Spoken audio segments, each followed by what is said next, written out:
There are two main types of dry cargo: bulk cargo and break bulk cargo, also called general cargo. Bulk cargoes, like grain or coal, are transported unpackaged in the hull of the ship, generally in large volume. Break bulk cargoes, on the other hand, are transported in packages and are generally manufactured goods.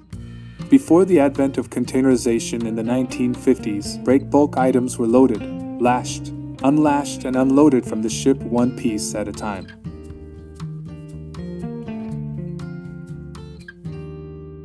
However, by grouping cargo into containers, 1,000 to 3,000 cubic feet, 28 to 85 cubic meters of cargo, or up to about 64,000 pounds, 29,000 kilograms, is moved at once, and each container is secured to the ship once in a standardized way.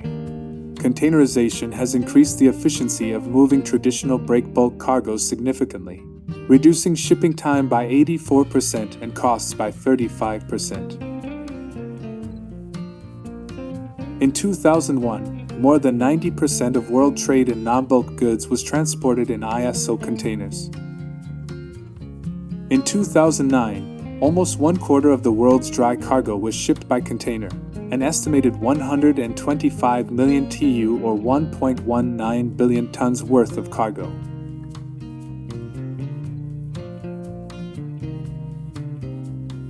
The first ships designed to carry standardized load units were used in the late 18th century in England. In 1766, James Brindley designed the box boat, Starvationer, with 10 wooden containers, to transport coal from Worsley Delft to Manchester via the Bridgewater Canal. Before the Second World War, the first container ships were used to carry the baggage of the luxury passenger train from London to Paris, Southern Railway's Golden Arrow, La Flèche d'Or. These containers were loaded in London or Paris and carried to ports of Dover or Calais on flat cars. In February 1931, the first container ship in the world was launched, the Autocarrier, owned by Southern Railway UK. It had 21 slots for containers of Southern Railway. The earliest container ships after the Second World War were converted oil tankers, built up from surplus T2 tankers after World War II. In 1951, the first purpose-built container vessels began operating in Denmark and between Seattle and Alaska. The first commercially successful container ship was Ideal X, a T2 tanker owned by Malcolm McLean, which carried 58 metal containers between Newark, New Jersey and Houston, Texas, on its first voyage. In 1955, McLean built his company, McLean Trucking, into one of the United States' biggest freighter fleets.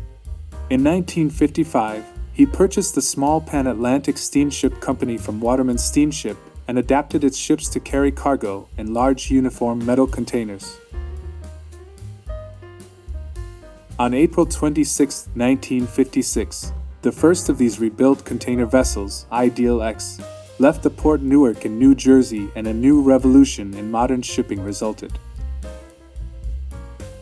Motor vessel Coringa was the world's first fully cellular purpose-built container ship and was built by Australian company, Associated Steamships Proprietary Limited, in partnership with McIlrath, McEacharn and Co., and commissioned in May 1964.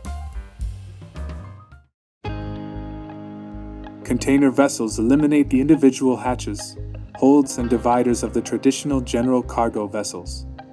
The hull of a typical container ship is a huge warehouse divided into cells by vertical guide rails. These cells are designed to hold cargo in pre-packed units, containers. Shipping containers are usually made of steel, but other materials like aluminum, fiberglass, or plywood are also used. They are designed to be entirely transferred to and from smaller coastal carriers, trains, trucks, or semi-trailers, and so are carried by different modes of transport during one voyage, thus giving the name intermodal transport. There are several types of containers, and they are categorized according to their size and functions. Today, about 90% of non-bulk cargo worldwide is transported by container, and modern container ships can carry over 24,000 TEU. As a class, container ships now rival crude oil tankers and bulk carriers as the largest commercial vessels on the ocean. Although containerization caused a revolution in the world of shipping, its introduction was not easy. Ports, railroad in the US, companies, and shippers were concerned about the huge costs of developing the ports and railway infrastructure needed to handle container ships and for the movement of containers on land by rail and road. Trade unions were concerned about massive job loss among port and dock workers at ports, as containers were sure to eliminate several manual jobs of cargo handling. It took 10 years of legal battles before container ships would be pressed into international service. In 1966, a container liner service from the US to the Dutch city of Rotterdam commenced. Containerization changed not only the face of shipping, but it also revolutionized world trade. A container ship can be loaded and unloaded in a few hours compared to days in a traditional cargo vessel. This, besides cutting labor costs, has greatly reduced shipping times between ports. For example, it takes a few weeks instead of months for a consignment to be delivered from India to Europe and vice versa. It has resulted in less breakage due to less handling.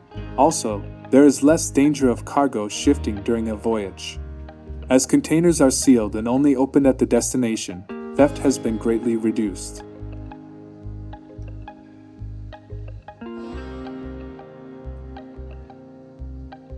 Containerization has lowered shipping expense and decreased shipping time, and this has in turn helped the growth of international trade. Cargo that once arrived in cartons, crates, bales, barrels, or bags now comes in factory-sealed containers, with no indication to the human eye of their contents, except for a product code that machines can scan and computers trace. This system of tracking has been so exact that a 2-week voyage can be timed for arrival with an accuracy of under 15 minutes. It has resulted in such revolutions as on-time guaranteed delivery and just-in-time manufacturing.